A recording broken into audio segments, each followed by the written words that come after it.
Fleet Support Ord Mantell, Barrack Block 5 Epsilon. It was a waste, a rotten waste. RC-1309 busied himself maintaining his boots. He cleaned out the clamps, blowing the red dust clear with a squirt of air from the pressure gun. He rinsed the liners and shook them dry. There was no point being idle while he was waiting to be chilled down. "Sergeant?" He looked up. The commando who had walked in placed his survival pack, armor, and black bodysuit on the bunk opposite and stared back. His readout panel identified him as RC-8015. "I'm Fee," he said, and held out his hand for shaking. "So you lost your squad too?" "Niner," RC-1309 said without taking the proffered hand. "So Nevod, my brother, you're the sole survivor?" "Yeah." "Did you just hold back while your brothers pressed on, or were you just lucky?" Fee stood there with his hands on his hips, identical to Niner in every way except that he was different. He spoke a little differently. He smelled subtly different. He moved his hands not like Niner's squad did. Not at all. "I did my job," Fee said carefully. "And I'd rather be with them than here, Nevod." Niner considered him for a while and went back to cleaning his boots. Fee put his kit in the locker beside the bunks, then swung himself up to the top rack in one smooth motion. He folded his arms under his head very precisely and lay staring up at the bulkhead as if he were meditating. If he had been Sev, Niner would have known exactly what he was doing, even without looking. But Sev was gone. Clone troopers lost brothers in training. So did commandos.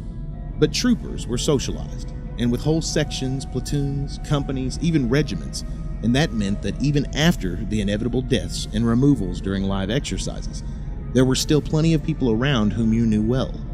Commandos worked solely with each other. Niner had lost everyone he had grown up with, and so had Fee. He'd lost a brother before, 2-8, on exercise. The three survivors had welcomed the replacement, although they had always felt he was slightly different, a little distant, as if he had never quite believed he'd been accepted. But they performed to expected levels of excellence together, and as long as they did, their Kaminoan technicians and motley band of alien instructors didn't seem to care how they felt about it. But the commandos cared. They just kept it to themselves. "It was a waste," Niner said. "What was?" Fee said. "Deploying us in an operation like Geonosis. It was an infantry job, not special ops." "That sounds like criticism of..." "I'm just making the point that we couldn't perform to maximum effectiveness." "Understood. Maybe when we're revived, we'll be able to do what we're really trying for." Niner wanted to say that he missed his squad, but that wasn't something to confide in a stranger. He inspected his boots and was satisfied. Then he stood up and spread his bodysuit flat on the mattress and checked it for vacuum integrity with the sweep sensor in his glove. It was a ritual so ingrained in him that he hardly thought about it. Maintain boots, suit, and armor plates. Recalibrate helmet systems. Check heads-up display. Strip down and reassemble DC-17. Empty and repack survival pack. Done. It took him 26 minutes and 20 seconds, give or take 2 seconds. Well-maintained gear was often the difference between life and death. So was 2 seconds. He closed the top of his pack with a clack and secured the seal. Then he checked the catches that held the separate ordnance pack to see that they were moving freely. That mattered when he needed to jettison explosive materials fast.